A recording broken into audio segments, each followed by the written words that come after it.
11절 보면은 이제 돌이 나오죠. 그리고 13절 보면은 아들이 나오는데 원어로는 돌은 에벤입니다. 에벤에셀 할 때 에벤이고요. 아들은 벤입니다. 베냐민 할 때 벤입니다. 그러니까 에벤, 벤 하면서 돌하고 아들이 이렇게 서로 바꿀 수 있는 그러한 의미적인 문학적인 그러한 기법을 쓰고 있는 것이죠. 그러면 그것과 대조되는 그러한 인물들은 농부, 포도원 시기, 그리고 건축자가 되겠죠. 그래서 하나님께서 농부들에게 맡기셨는데 이제 그 농부들이 못된 짓을 하니까 다른 사람들에게 맡기시고, 건축자들이라고 하는 것은 배운 사람이라는 뜻입니다. 당시 용어로는 종교 지도자들 가리키죠. 정치 지도자들은 로마 사람들이니까 종교 지도자들을 가리키는데, 그 사람들이 돌을, 즉 아들을 잘못됐다 이렇게 상징을 하고 있는 것입니다. 몇 구절 설명하겠습니다. 9절에 보면 포도원이 나오는데, 구약에서 포도나무 혹은 포도원은 이스라엘을 가리킵니다. 시편 80편 8절을 보면 주께서 한 포도나무를 애굽에서 가져다가 민족들을 쫓아내시고 그것을 심으셨나이다. 이런 말씀이 나옵니다. 유사한 말씀이 예레미야 2장 21절에도 나오고요. 그리고 우리가 잘 아시는 호세아 10장 1절 말씀도 있죠. 이스라엘은 열매 맺는 무성한 포도나무라. 그 열매가 많을수록 제단을 많게 하며 그 땅이 번영할수록 주상을 아름답게 하도다. 그래서 하나님께서 선택해서 뽑아내신 이스라엘이 한 분 하나님을 섬기도록 그렇게 예정되었는데, 유감스럽게도 땅을 파보면은 망할 때까지 한 분 하나님을 안 섬겼습니다. 다윗 왕가는 한 분 하나님을 섬기자 하면서 여러 가지 문제가 많이 있었음에도 성전을 중심으로 그렇게, 지도자들은 여러 가지 이데올로기도 만들고 하였지만은 백성들의 삶 속에서는 한 번도 한 분을 섬겨본 적이 없습니다. 그래서 요즘 고고학적으로는 유대 사회는, 특히 고대 유대 사회는 다신교 사회였다 이렇게 보는 것이 정설입니다. 오늘날도 다르지 않죠. 우리가 예수님만 잘 믿자 그러는데 여러 많은 우상들이 있죠. 돈도 있고 직업도 있고 자식도 있고, 그게 사람 사는 모양 같습니다. 근데 중요한 것은 하나님께서 왜 한 포도나무를 애굽에서 끄집어내셨느냐, 한 하나님을 섬기게 하시게 하기 위해서입니다. 요한계시록에 새 예루살렘이 면적이 6천 스타디온입니다. 안 넓어요. 구원받은 사람 적습니다. 여지껏 그러면 지금 2000년 넘게 넘어왔는데, 유대인 중에서 또 아브라함 같은 사람 구원받는데 안 넓어요. 제 얘기가 아니고 송신에서 신약 가르치셨던 지금 대구에서 목회하시는 권성수 목사님 요한계시록 강의하면서 아주 그냥 펄펄 뛰면서 그렇게 했던 기억이 납니다. 절대 안 넓다고. 예수 똑바로 믿으라고. 이 자리에 그 신학생들이, 이 자리에 있는 사람들, 구원 못 받은 사람들 많다고 그랬던 것이 기억이 납니다. 9절에 보면 농부들이라고 하는데, 농부로 번역할 수도 있고 포도 재배자로 번역할 수도 있습니다. 10절의 종은 선지자를 가리키는데요. 예레미야라든가 아모스, 스가랴에 보면 나의 종들, 나의 선지자들 이렇게 되어 있습니다. 그러니까 종은 선지자죠. 16절에 보면 포도원을 다른 사람에게 주리라 하는 것인데, 보통은 이제 예수님 재림하실 때에 이 세상의 권세 잡은 자들, 돈 있는 사람들, 재미 본 사람들, 그 사람들에게서 의를 위해서 핍박을 받은 사람들, 애통하면 눈물 흘린 사람들, 또 헐벗고 굶주리고 죽임당한 사람들, 하나님께서 신원해 주셔야 될 사람들, 이렇게 생각하는 것이 일반적인데, 특별히 앞뒤 문맥을 보면 포도원을 다른 사람에게 주는 것은 건축자들이 돌을 버렸기 때문에 주후 70년에 로마의 티토 장군에 의해서 예루살렘이 철저하게 파괴되면서 이제 로마에 예루살렘이 넘어가고 전체가 다시 전 세계에 유랑하는 그러한 민족이 되는 그러한 사건을 가리키는 것으로 보는 새로운 입장도 있습니다. 사실 무너질 수가 없는 성이었는데요. 고고학적으로 또 파보면은 너무 어처구니없이 무너졌어요. 아무리 불로 공격하고 어떻게 할 수가 없었거든요. 산성이었기 때문에. 그 공병술이 뛰어난 로마 사람들도 질질 그냥 몇 명 이렇게 몇 년을 끌면서 그렇게 애쓰고 있었는데 사실은 자충수였습니다.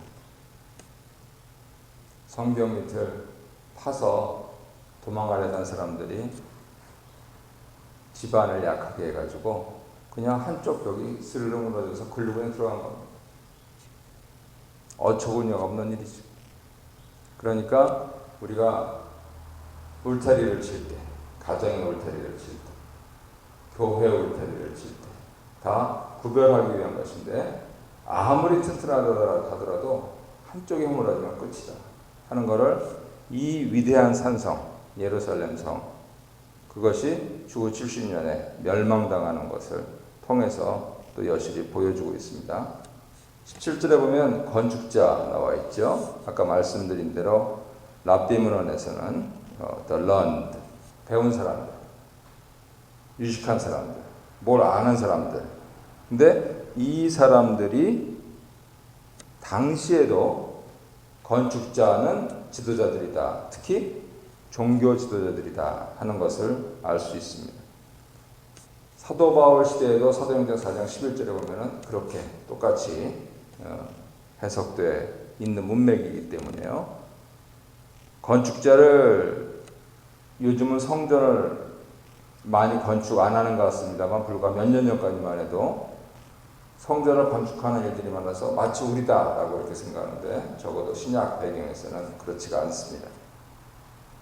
오히려 만일 건축자를 한 분에게 적용한다면 아버지 하나님이 되시겠죠.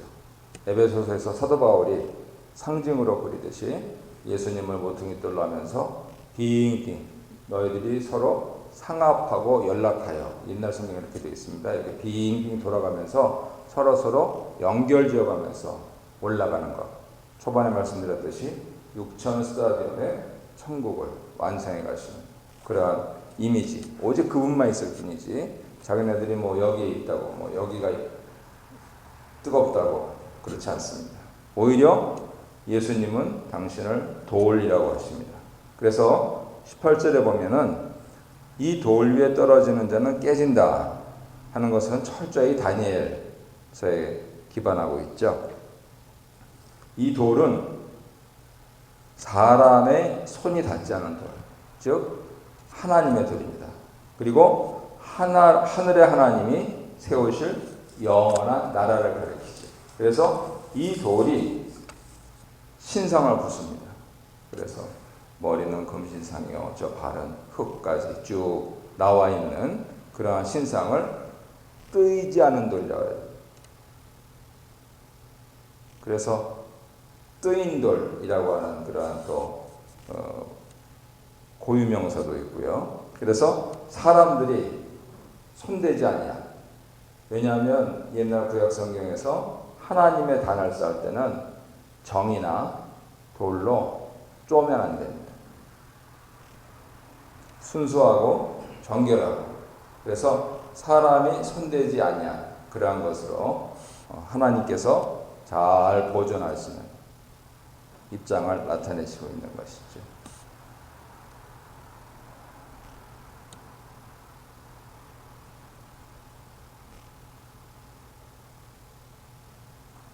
이세돌 구단이 또 져가지고 지금 한국에서 난리인데, 인공지능이라고 그러잖아요.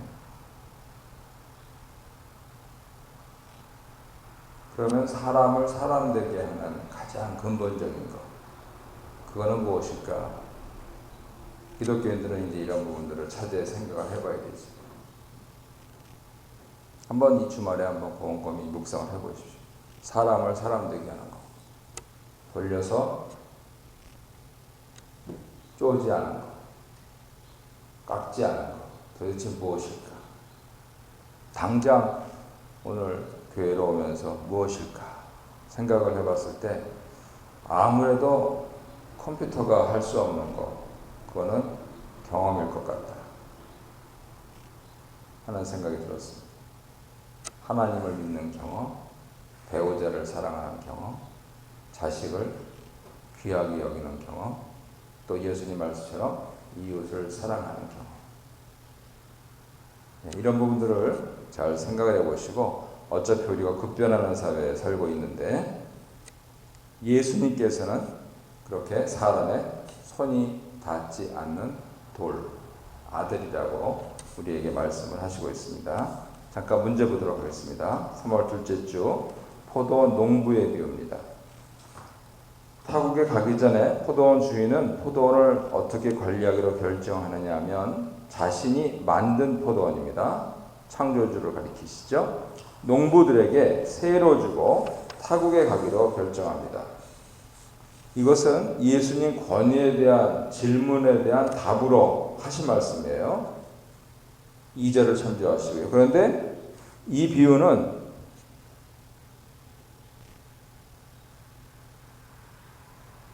악한 농부들이 주인의 종을 심히 때리고 심지어는 아들까지 죽이고, 그래서 종들은 거저보내고 아들은 시신을 남겨두고 그렇게 됐다는 것이죠. 참 두려운 말씀이죠. 팔레스틴 문화를 보면 세를 주면은 4년 동안 추수를 안 하는 걸로 쳤답니다. 그래서 그 기간 동안의 농부는 이제 순환되어야 되니까 선순환이 되도록 자기가 그것을 심어가지고 거기서 소출을 얻어서 양식을 삼고 또 종자를 삼고, 그래서 5년째 되는 해부터 그렇게 세를 바쳤다 그래요. 그러면 소작료는 얼마였느냐? 25%. 그것이 성경적인 받침입니다. 사실 김동원 목사님이라고 하는 분이 이렇게 쭉 계산해 보니까 뭐 11조부터 해가지고 화목제 해가지고 쭉 하니까 약 23.5% 이렇게 안팎. 그러니까 결국은 주인이신 하나님께 사람이 드려야 되는 부분들은 4분의 1 정도, 이렇게 이스라엘 사람들은 생각했던 것이고, 사람과 사람 관계에서도 그렇게 적용을 했던 것이죠.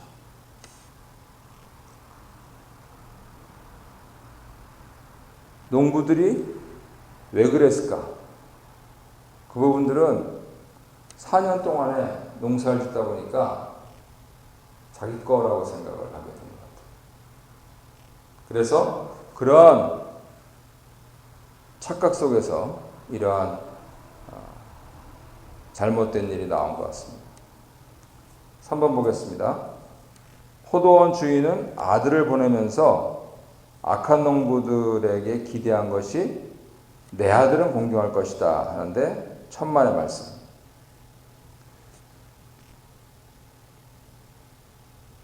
왜 예수님이 농부들에게 포커스를 맞추시느냐 하면, 주인은 당연히 드려야 될 것도 안 드리고 종들도 능욕하고 상하게 하고 빈손으로 내어 쫓은 농부들이지만 이것도 역시 평화적으로 해결하기 위해서.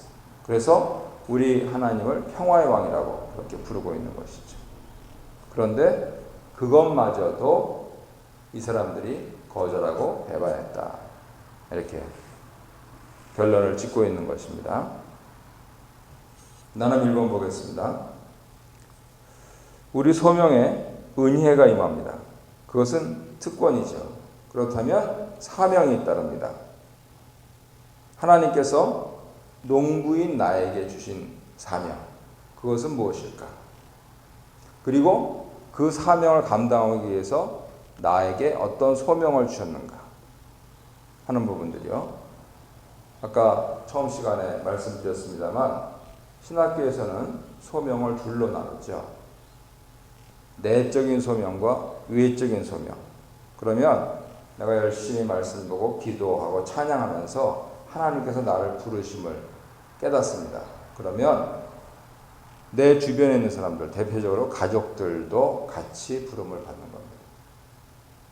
이게 서로서로 균형이 맞아야지 그렇지 않으면 곤란해진다는 것이죠. 그래서 사명을 감당하기 위해서는 소명을 철저히 점검을 해야 됩니다. 하나님께서 나를 부르셨는가? 그리고 그 부르심에 나를 아는 사람들도 동의하는가 하는 부분들 꼭 점검하라고 그렇게 가르칩니다. 그럴 때 하나님께서 내게 내려주시는 은혜가 특권이 되는 것이고, 그리고 그것이 정말로 값진 공짜라는 걸 알게 돼요. 나 혼자만 자꾸만 이렇게 자가 발전하면 지칩니다. 또 나는 아닌데 밖에서 나를 아는 사람들이 자꾸만 등 떠다 밀면은요 오래 못 갑니다. 하지만 우리를 하나의 팀으로 그렇게 만드시고, 예를 들면 가정, 또 교회 이렇게 만드시고 어떤 어려움이 있더라도 같이 가게 하신 분이 하나님이시다 하는 부분들에 대해서 잘 동의하고 가면 좋은 일이 있을 때는 네 탓이고 안 좋은 일이 있을 때는 내 탓이고, 그러면 모든 게 은혜예요. 자녀가 잘못 성적을 받아오면 내 머리를 닮아서 그런 것이고, 가서 상을 받아오면 네 머리를 닮아서 그런 것이고, 그게 바뀌어버리면 한나 악유하죠. 그래서 하나님의 은혜와 사명 그리고 소명 이런 부분들에 대해서 우리가 정리를 잘 해야 될 것입니다. 2번 보겠습니다. 뒤의 결론 적용인데요. 청중들에게 질문을 던지시죠. 주인은 어떻게 반응할까? 당연하죠. 악한 농부들을 징벌하고 포도원을 다른 사람들에게 줍니다. 이 말씀을 통해서 지금 말씀을 듣는 사람들이 유대인이든 이방인이든 또는 장성한 자든 어린 자든 다 겸손한 마음으로 예수님을 영접하고 예수님께 순종하는 것 외에는 하나님 나라 백성 되는 다른 길이 없다. 그래서 소작을 받았을 때 감사하고, 소작 세를 내야 될 때 감사하고 하면 모든 것이 선순환 되도록 그렇게 만들어 놓으셨는데, 거기서 자기의 의견이 들어가고 또 여러 가지 많은 판단들이 들어가서 하나님 뜻을 어그리게 되면은, 바꿔 말해서 예수님께서 원하시지 않는 일을 행하게 되면 골치 아파지는 거죠. 결과는 죽음입니다. 사람들은 그 부분들을 자꾸만 생각 안 하는데, 어제 논어를 강의하는 어떤 교수님 강의를 들으니까 살 날이 2달 남은 사람으로 생각해보고, 좀 생각 좀 하라고 생각해보고 말하고, 그분 꼭 설교하시는 것 같더라고요. 논어를 강의하시면서. 그리고 행동하라고. 근데 똑같이 2달 남은 사람이었는데, 근데 어떤 사람이 신통방통한 약을 먹어가지고 그렇게 너무 밝아서 오면 누구나 다 달려가지 않겠느냐 하는 그런 비유를 들더라고요. 저야 당연히 목사니까 아 그분이 우리 예수님이지, 신구약이지, 이제 뭐 그분은 이제 공자님이지, 그 얘기를 하는 거죠. 그래서 참 이렇게 은혜롭게 저는 들었습니다만, 항상 하나님 앞에서 겸손하고 또 항상 이웃을 사랑하고 하는 그런 태도를 가지면 거칠 일이 없는 것이죠. 2번 보겠습니다. 예수님은 자신을 돌에 비유하시는데 성전 모퉁이돌입니다. 그래서 건축자들이 버린 것처럼 버림받고 죽임 당하시겠지만은 모퉁이돌이 머릿돌이 됐듯이 예수님이 부활하셔서 참 성전 나라 이스라엘을 세우신다 하는 것입니다. 3번, 아들을 죽인 악한 농부들처럼 예수님을 반대하고 대적하는 자들은 돌 위에 돌 하나도 남지 않고 다 깨어지고 부서질 정도로 엄중한 심판을 받게 될 것이다. 이렇게. 작년 성무영신 예배 때도 말씀드렸는데요. 예루살렘 성에 주춧돌이요, 미니밴이 15대가 들어간 돌 하나입니다. 오늘날에도 어마어마합니다. 그리고 레이저로 쫙 측정해 보니까 이만큼 차이가 대단합니다. 그런데 그 위에 돌 하나도 남지 않고 철저하게 하나님께서 심판하시겠다 하는 것이죠. 그러니까 그 믿기가 참 그렇게 싱숭생숭하면은 두려워서라도 하나님을 두려워서. 나눔 3번 보겠습니다. 제자들 고난이 결코 패배가 아니고 승리의 이유가 우리가 하나님 말씀에 순종하기 위해서 애매하게 고난을 당할 때에 주의 뜻이 이루어진다면 결국은 그것이 우리의 승리가 되기 때문입니다.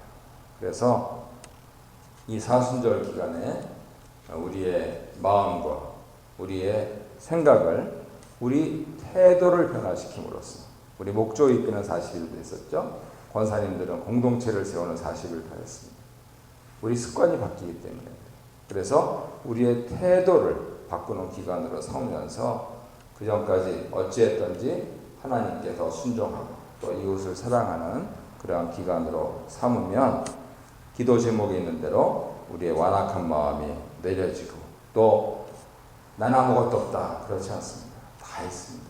주께서 나에게 맡겨주신 포도원을 잘 가꿔서 우리 주님 4분의 1만 내라 그러셨는데 전부를 귀하게 바칠 수 있는 그러한